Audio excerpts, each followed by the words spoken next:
Hi y'all, and welcome to my very first non-introduction BookTube post. So, if you watched my intro video, then you'll know that my first introduction to current modern romantasy was Sarah J. Maas's A Court of Thorns and Roses.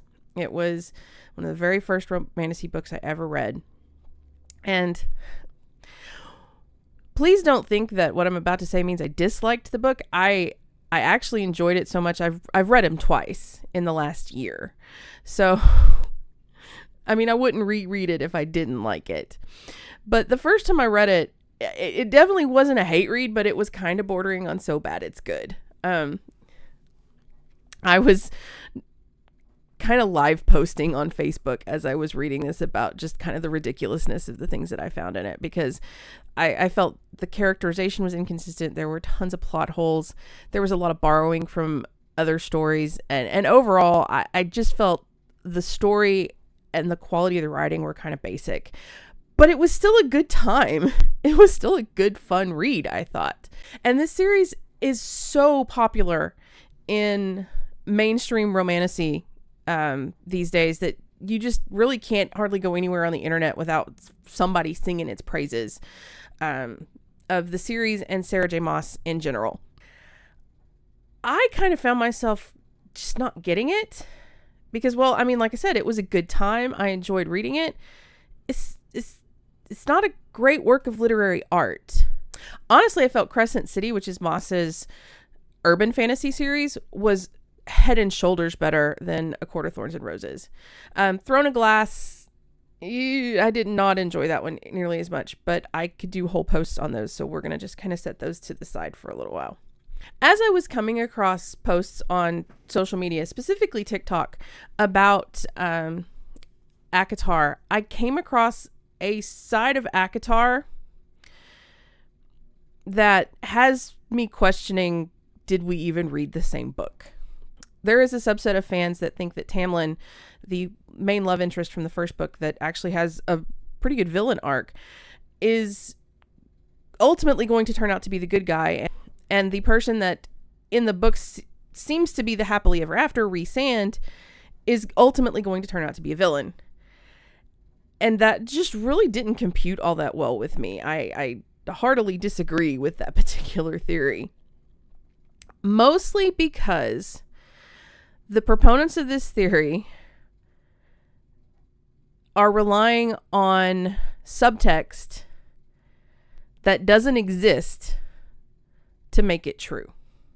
And ultimately, what led me to the decision to start creating this video and to decide to create BookTube content was me thinking about why this theory has gained so much traction when there isn't a lot of actual evidence within the text to support it. And in the course of this series of videos where I'm going to go through and talk about what makes me think that the subtext isn't there, I am kind of debunking this theory. That the debunking itself is not the point of this video, because I have a bigger point to make about it that's more about why this theory exists than whether this theory is actually true or not. Okay, so this series of videos will have some spoilers for all three of Sarah J. Maas's series. I will try to tell you when to skip if you don't want the really big ones, but consider this your spoiler warning. So, why do I think this series doesn't have a lot of subtext? Well, there's a bunch of reasons, and the first one we're going to talk about is the lack of narrative critique of bad behavior in her characters. She does do a pretty good job of it by reframing Tamlin's protective behavior as possessive by Feyre after Feyre leaves the Spring Court. And this was very intentional on Maas's part, and it's actually a really good example of narrative critique. However, there is an incident with Tamlin that doesn't get called out in the narrative, and quite honestly, I don't think it gets called out enough in the discussion of the book. And if you point out this incident in certain fan groups, you will get dogpiled on. So in book 1,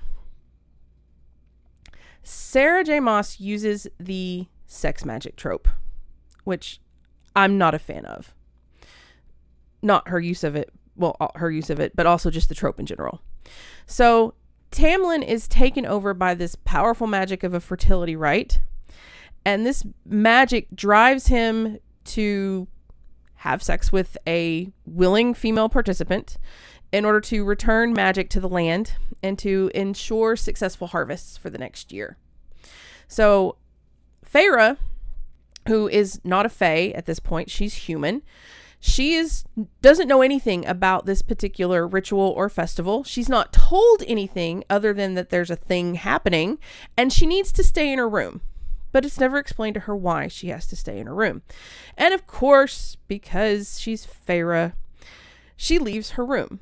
And she runs into Tamlin in the hallway of the manor after the rite has been completed. And in that interaction, Tamlin pins her to the wall and bites her neck. Now, it could be debated whether he actually bit her or whether he just gave her a hickey, but his mouth came into contact with her neck. And you might be going, well, that doesn't really seem all that bad, except she never gave him consent to do any of the things he does. And she actually says multiple times, no, don't do this. It is very clear by the statement she is making, no, stop. The first 3 books are written in first-person perspective from Feyre's perspective. So we're in her head and we can see her thoughts. And as this scene is going on, you can kind of see that she is kind of into it. Like she does find it kind of arousing. And then there's that whole fae thing where almost every author that writes about fae, they have an enhanced sense of smell so they can smell when somebody's into something. Except, one, Tamlin's not a mind reader. So he doesn't know what her internal thoughts are. All he can go off is what she's telling him, which is no. And 2, obvious arousal is not consent. Just because you know somebody is into something, it might turn them on, doesn't give you consent to act on that. Doesn't give anyone consent to act on that. If someone says no, no means no. It is a complete sentence. It means stop. Don't do it. End of discussion. So the next morning, Feyre indirectly confronts Tamlin about this.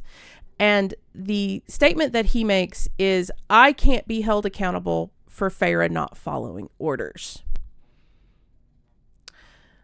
That is straight up victim blaming right there.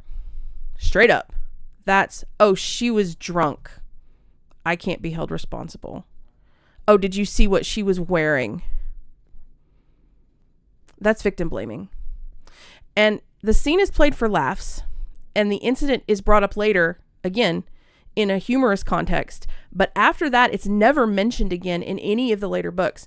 And there was a perfect opportunity in book 3 when Feyre does have a direct confrontation with Tamlin at the High Lords meeting. And she is talking about how terrible his behavior was when she was actually with him. But she never mentions this incident. This incident is never mentioned. So to me, it's pretty clear that Maas is using that sex magic trope and Feyre's own inner monologue plus that whole fae sense of smell thing to try and reframe this as something other than assault. And I don't even think she's intentionally reframing it, because I don't think she sees it as assault. And she never intends for the reader to see it as assault. But it is. Had this incident occurred in the real world with 2 people in a bar, and one of them, they had been flirting all night, and one of them got drunk and they left the bar, and the drunk one did this to the person they were flirting with, there's no question of that being assault. That's exactly what it is. And it's never called out as such in this book. So it is a glaring example of lack of narrative critique of bad behavior. And then there's Rhysand himself, who is the happily ever after for Feyre. We'll get to more on exactly why later. But in book 1, he's written as the villain. Very, very much the villain in book 1. Then in book 2, in a couple of very infamous chapters, everything he did in book 1 is completely reframed by him as heroic and romantic. That he knew from the moment he met her that he and Feyre were fated mates, and everything he did was really to protect her. So in my opinion, this is just a massive retcon of a character that was intended to truly be a villain, and then Maas kind of went the Pygmalion route and fell in love with her own creation and decided he needed to be the happily ever after. And there's nothing wrong with an author changing their mind. There's absolutely nothing wrong with an author changing their mind and then retconning something. But it's not indicative of deep subtextual writing.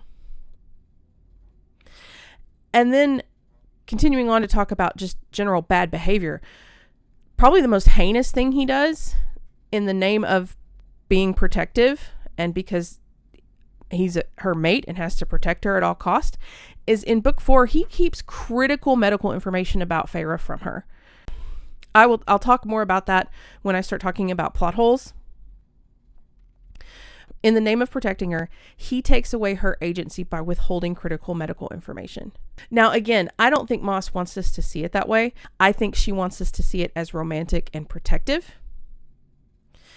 But we, as informed and aware readers in the real world, you don't keep medical information from people. You let them make their own decisions unless they are truly incapable of making those decisions. And again, this is never critiqued narratively. It is all just there. So all of this lack of call out of these toxic behaviors, again, just adds up to writing that's not that deep. So the subtext that the Rhysand as villain theorizers are looking for, so far it just isn't there. And it's kind of a circular argument because they tell you that, oh, you have to use the subtext to know that Rhysand's explanations of what he did are actually lies. But the explanation itself is evidence of the lack of subtext that they're using to make him a villain. And then there's just the fact that violent possessiveness is explained and excused in almost all cases by the mate bond. By that fated mate bond, that, oh, they're fated mates and they're biologically driven to be possessive and to hurt anybody that tries to come between them and their mate. And yes, it makes for good storytelling, but that there's little to no subtext within that unless you are trying to subvert the trope. And I have yet to see any indication that Maas is doing that at all. So we're going to stop here for now. The next post on this is going to start talking about what Sarah J. Maas has borrowed from other sources without transforming it in her own writing. Thanks for listening. See you in the next video.